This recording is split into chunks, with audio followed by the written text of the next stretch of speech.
The elites among our society play an entirely different game than we do. Where we see limitation and guidelines, they see a system that needs to be cheated. Where we see a beautiful mountain, they see mines that need to be stripped. As we desire education for all, they see a way to control what's taught inside of it. When black liquid flows from the ground, they see a way to control everything. Go watch my oilless sentient video after this, it's a banger. And for the sake of today's video, when the opulent elites decide that they want to fish, they flood an entire town to create the lake of their dreams. This is the true, tragic massacre of the Johnstown Flood incident, and the story of how over 2,000 people lost their lives and their way of life in a way that should anger every single individual watching. Due to criminal negligence of the insane elites, a wave of water over 40 feet tall and moving faster than Niagara Falls itself plummeted towards an unknowing town where 30,000 people laid in wait. When the water seeped in, the South Fork area of Pennsylvania would never be the same. Thank you for watching, and I hope that you enjoy the show.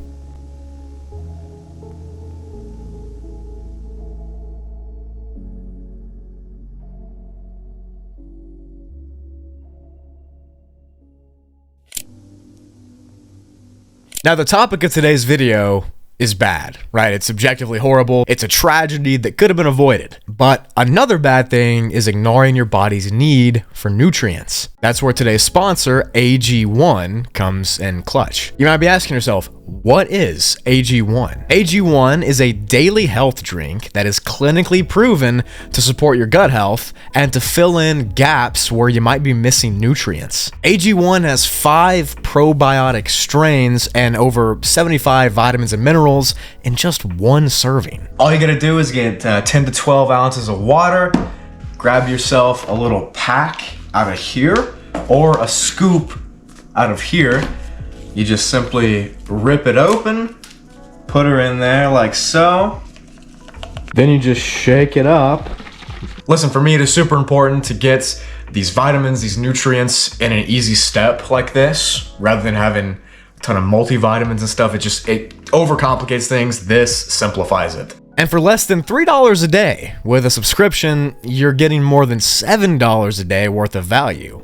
It's pretty good. Plus, an AG1 subscription is flexible and risk-free because you can cancel or change it at any time. Plus, there is a 90-day money-back guarantee, so you really know what you're gonna get into. So if you're interested in AG1, you can go down to the link in the description below, or you can scan the QR code on screen, and by doing that, you can get a free welcoming kit that includes a bottle of vitamin D and free AG1 travel packs. You get all that when you first subscribe by going to the link below or using the QR code on screen. So if you want to make sure your body is getting the nutrients and the vitamins that it needs, check out AG1 today. Thank you for sponsoring this video. And without further ado, let's get back to it, shall we? The Gilded Age of America is something that you never hear about outside of maybe a junior year history class in high school. The Vanderbilts and their steamships and railroads, the Rockefellers and their steel and industry, the Morgans and their investment banking, and the Carnegies with their oil and influence. Plus, many other families who I won't be naming in this video because I'm probably already on too many watch lists. These so-called new money families stormed onto the scene in dramatic fashion, colliding with a young American economy which essentially treated them as royalty. These families of great wealth would often host socialites at retreats, and they would build clubhouses and getaways for the other wealthy people among them. And for the sake of this video, the apple of their eye was Lake Conemaugh. Lake Conemaugh was a serene body of water that was formed after the Pennsylvania South Fork Dam finished construction between 1838 and 1853. The goal of its construction was to form a large water reservoir for the state's goods transport system, which they called the main line of public works. The town nearest to this newly built dam was known as Johnstown, and it was a stop along the way for goods and services that would travel through Pennsylvania. The dam itself that created Lake Conemaugh was 72 feet tall and 931 feet long. That's 22 meters by 284 for those that don't speak American. And from its nexus point, problems began to show. The dam had structural and mechanical issues, pipes were not fitting properly, small leaks were occurring, water would leak through the spillways. It wasn't a good thing. And because of this, the dam finished construction too soon, and it was abandoned by the state of Pennsylvania due to the funding and maintenance being too short-staffed. After this abandonment, it was sold to the Pennsylvania Railroad Company, who in turn sold it again to private investors, which, as we know, private investors are always willing to do the right thing, right? You see, when the rich meddle in the business of the public, things tend to go south in a big way. And it's not too insane to say that the average person is of menial importance to these rich elites. And that is exactly what began to happen with the dam itself. And the powers that be, which purchased it, knew exactly what they were getting into, and they knew exactly they weren't going to be fixing anything. The investors themselves could care less about the cracks in the dam, its risks, its maintenance, or anything that might affect the nearby town of Johnstown. Instead, they looked to the lake that the dam made. That was the prize they set their eyes on.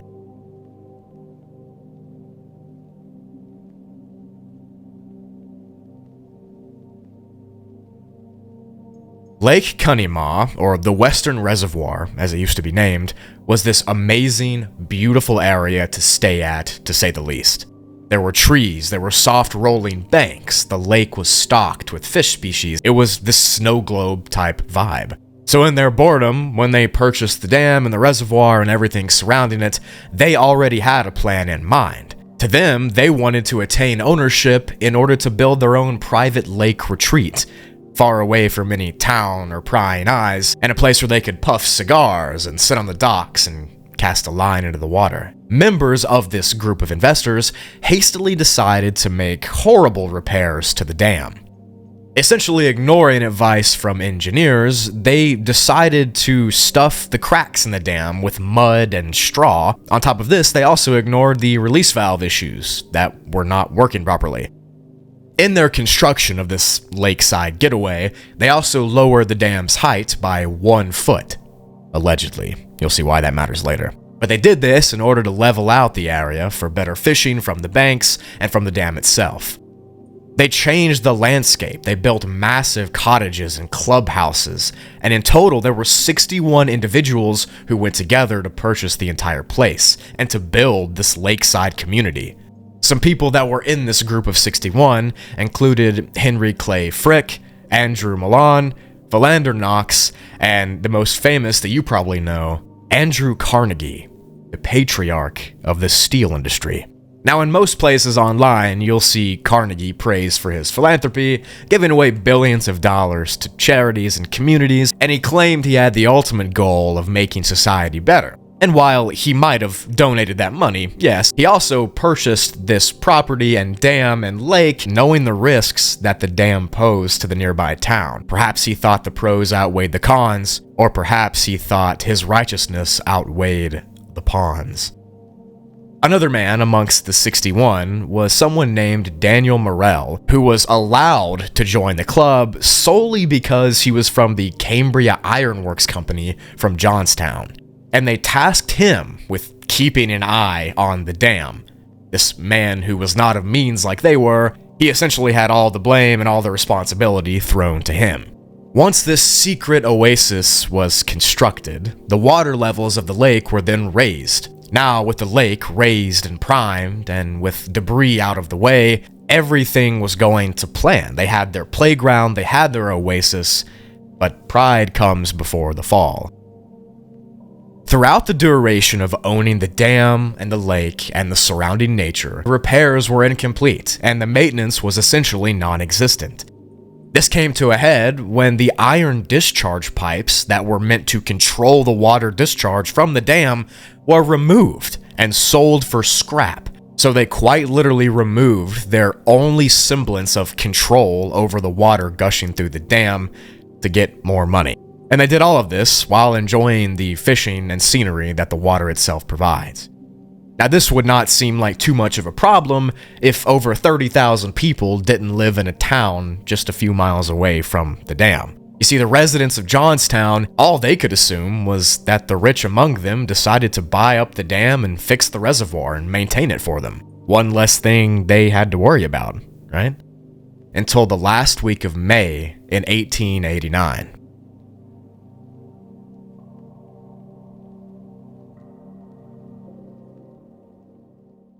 Between the days of May 28th and May 31st of 1889, the area of South Fork, Pennsylvania attained an unprecedented amount of rainfall, and this would go on to be the straw that broke the camel's back for the dam. The dam itself was already hodgepodge fixed with straw and mud and concrete, and the monolith was cracking and leaking and stuffed with things that shouldn't be holding back all that water. Estimates of the amount of rainfall that actually occurred was anywhere from 6 to 10 inches, and even then, that number does not matter. During one of the downpours on May 28th, a man among the people at the lake, named Elias Unger, noticed the rapidly rising water. You couple this with the fact that they already lowered the dam by a foot, Elias knew that it would not be able to hold the surge. So he rounded up a group of laborers, and as fast as they could, they hastily began digging spillways and trenches around the dam to try to divert the waters. But as they were doing this, cracks began to form, blocks began to shift, holes began to be punctured, and as such, the dam gave way, and a 40-foot monolithic wave broke through the stone. With a loud boom, the wave careened down towards Johnstown. 14 miles separated this dam and the town itself, and millions of gallons of lake water rushed directly towards it.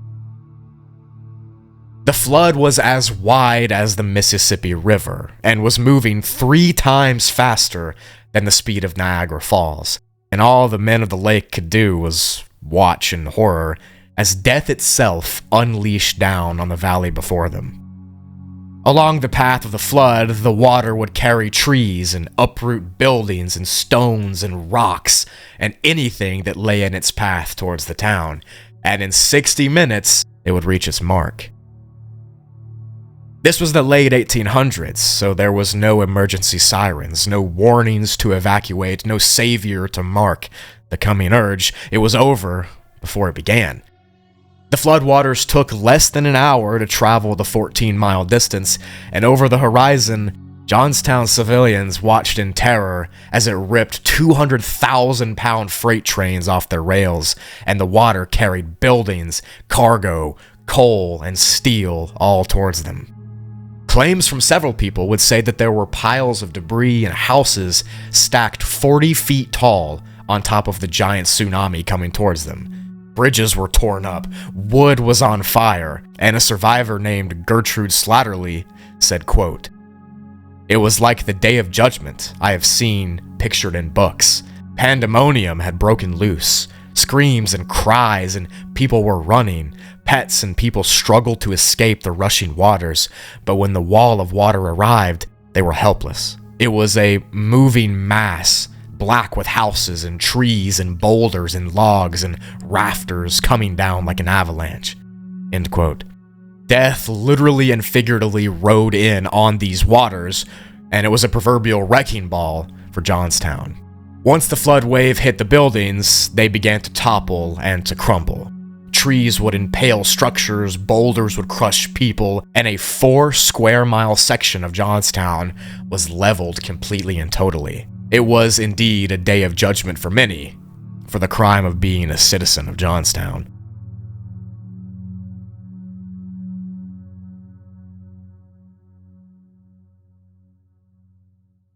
The population of the town was around 30,000 people, and after the flood came through, it killed 2,209 of those individuals, and around 400 of them were children. An estimated total of 99 entire families were erased from this life, and over $4.4 billion in today's money worth of damages were caused. 1,600 homes were leveled to their foundations, and countless more were ruined as well.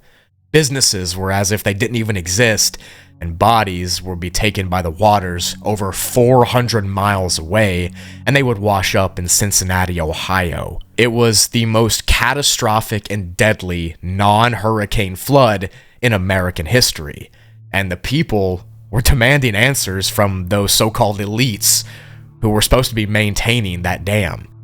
But how could the common people make these billionaires pay for the crime of negligence? It was the late 1800s, it was their word against the rich. Despite this, though, many families and business owners took them to court and attempted to blame them for the catastrophe. Of course, these 61 men claimed that they only lowered the dam by 1 foot, and as such, the rapid rise in rainfall and water level was an act of God. It was out of their control, and it turns out that this is all they needed.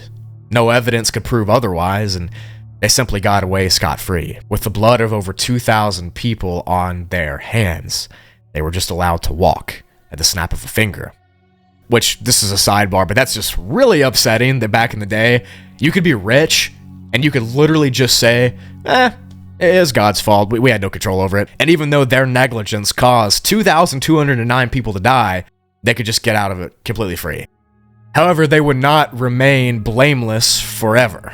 Fast forward to 2013, and a group of scientists at the University of Pittsburgh, Johnstown, wanted to get to the bottom of what actually happened that day. They used advanced forms of hydro research as well as mapping techniques, and they discovered that the claims of the dam being only lowered by 1 foot for recreational purposes was false. The truth was that the clubhouse and the elites who ran it had lowered the dam by 3 entire feet in their terraforming in the ways that they wanted to change how the lake looked. And this essentially reduced the ability that the dam had to discharge this excess rainwater by half, cutting its effectiveness off at the legs. And although answers only came in 2013, it was eventually discovered that it was not an act of God that caused these people to die or this dam to be neglected. It was the act of the godless willingly endangering people without a care in the world. For a small shimmer of hope among a tragedy like this, state courts did begin to move away from a fault-based blaming system after this case. They moved on to a strict liability system, which would put much more importance on accountability for negligence, even if you weren't directly involved. They didn't take jackhammers and knock the dam down, but it was their negligence, knowing that it needed to be fixed and updated and repaired, and also cutting 3 feet off of it, that caused this flood to happen. This tragedy is a scar on U.S. history, and it should act as a warning to all those who are not the powers that be. How much do the normal people really matter to these individuals that would just seek to have recreation and paradise over your own safety? All of the club members, they just wanted to have their private fishing retreat, and by doing that, ignored problems that killed over 2,000 people. The images of the flood's aftermath paint a morbid picture of the innocents yet again taking the fall for those who were in power. And for those of you saying that this video has an agenda, it's that these individuals should be held responsible for everything that they do, and they should not be allowed to pay their way out of anything. That goes for every situation as well. Remember, they are not on your side. They will never be on your side. They hate you. That's a joke for legal reasons. Whatever the case is, the Johnstown massacre should never be forgotten by anybody, and I don't know why it's not talked about more. When the rich people decide they want to fish, 2,209 individuals lose their lives.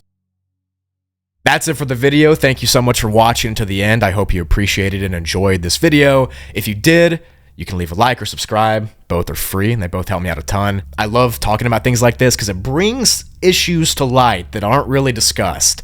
So I really hope you did get some form of entertainment or enjoyment out of it. Thank you for everything you do. I got much more coming soon. I hope you enjoy it, and I will see you in the next video. Bye.